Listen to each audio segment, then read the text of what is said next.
नाशिकमध्ये दिनांक 4 जून रोजी परिमंडळ 2 पोलीस ठाणे हद्दीत रात्रीच्या वेळी कोम्बिंग ऑपरेशन राबवण्यात आले। नाशिक रोड, उपनगर, अंबड, इंद्रनगर, देवळाली कॅम्प, सातपूर या 6 पोलीस ठाण्याच्या हद्दीतील रेकॉर्डवरील गुन्हेगारांची कसून चौकशी करण्यात आली। याबद्दल अधिक माहिती अशी की आगामी बकरी ईदच्या पार्श्वभूमीवर तसेच इतर गुन्ह्यांवर आळा बसविण्यासाठी कोम्बिंग ऑपरेशन राबवण्यात आलं।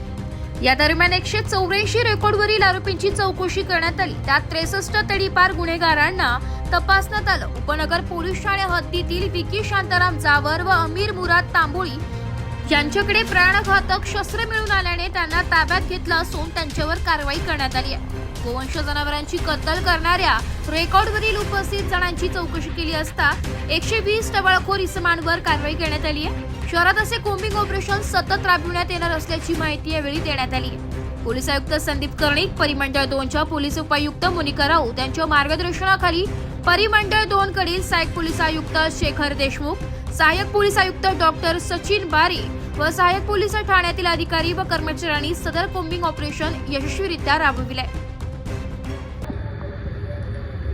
आगामी येणाऱ्या बकरी ईदच्या अनुषंगाने व तसेच इतर गुन्ह्यांना प्रतिबंध होण्यासाठी काल परिमंडळ 2 अंतर्गत कोम्बिंग ऑपरेशन करण्यात आलेलं आहे। सदर कोम्बिंग ऑपरेशन हे अंबड, सातपूर, इंदिरानगर, उपनगर, नाशिक रोड आणि देवळाली कॅम्प या 6 पोलीस स्टेशनच्या हद्दीमध्ये करण्यात आलेलं आहे। या कोम्बिंग ऑपरेशन दरम्यान एकूण 283 गुन्हेगारांना चेक करण्यात आलेलं आहे।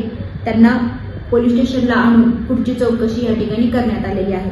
त्याच्यामध्ये 184 रेकॉर्डवरचे गुन्हेगार आहेत, 63 तडीपार केलेले आरोपी आहेत आणि तात्पुरते तडीपार केलेले 35 आरोपी या ठिकाणी चेक करण्यात आलेले आहेत। तसेच विकी शांताराम जावर आणि अमीर मुराद तांबोळी हे घातक हत्यारे स्वतःजवळ बाळगत असताना आढळून आले आणि त्यांच्यावरती 425 भारतीय हत्यार कायदा अन्वये कारवाई करण्यात आलेली आहे।